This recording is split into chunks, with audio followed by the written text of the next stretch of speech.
Greetings everyone. நம்ம daily banking and SSC point of வியூல current affairs questions பார்த்துட்டே இருக்கோம். இன்னைக்கு என்ன கொஸ்டின்ஸ் இருக்கு அப்படிங்கறத பார்ப்போம். First question, which country has formally introduced unified payments interface அப்படிங்கற கேட்டிருக்காங்க.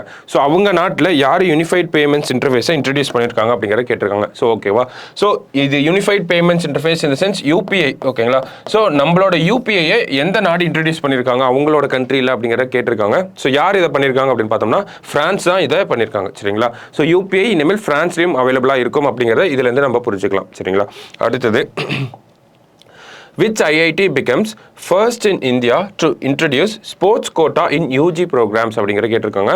ஸோ இந்த அனௌன்ஸ்மெண்ட் நேற்று தான் வந்திருக்கும். யார் இதை பண்ண போகிறாங்க அப்படின்னு பார்த்தோம்னா ஐஐடி மெட்ராஸ் தான் இந்த ஒரு விஷயத்தை வந்து பண்ண போகிறாங்க. சரிங்களா, அடுத்த question, who is the 50th recipient of Bharat Ratna award அப்படிங்கிற கேட்டிருக்காங்க.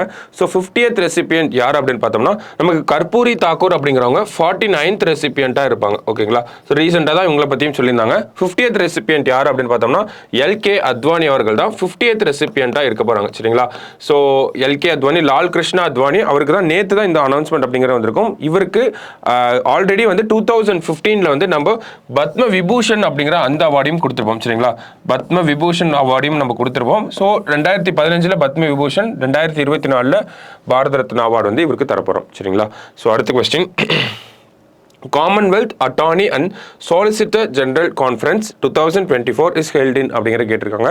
ஸோ இந்த காமன்வெல்த் கண்ட்ரீஸில் இருக்கக்கூடிய இந்த கான்ஃபரன்ஸ்லாம் வந்து எங்கே நடந்திருக்கு அப்படின்னு பார்த்தோம்னா நியூ டெல்லியில் தான் நடந்திருக்கு. சரிங்களா, ஸோ காமன்வெல்த் அந்த கூட்டமைப்பில் இருக்கக்கூடிய கண்ட்ரீஸ்லாம் பார்ட்டிசிபேட் பண்ணியிருக்காங்க. இந்தியாவில் தான் இது நடந்திருக்கு. ஸோ நம்மளோட சீஃப் ஜஸ்டிஸ் தான் இதோட ஒரு லீடராக இருந்து இந்த கான்ஃபரன்ஸை நடத்தியிருப்பார். சரிங்களா, அடுத்தது, last question, first ever world Odia language conference is being held in அப்படிங்கிற கேட்டிருக்காங்க.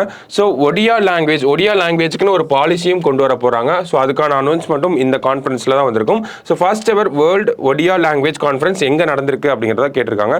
ஸோ எங்கே நடந்திருக்கும் அப்படின்னு பார்த்தோம்னா புவனேஸ்வரில் தான் நமக்கு நடந்திருக்கும். சரிங்களா, ஸோ இன்னைக்கு ப்ரிலிம்ஸ் பாயிண்ட் ஆஃப் வியூல ஒரு 5 கொஸ்டின் பார்த்துருக்கோம். நாளைக்கு இன்னொரு 5 கொஸ்டினில் மீட் பண்ணலாம். தேங்க்யூ.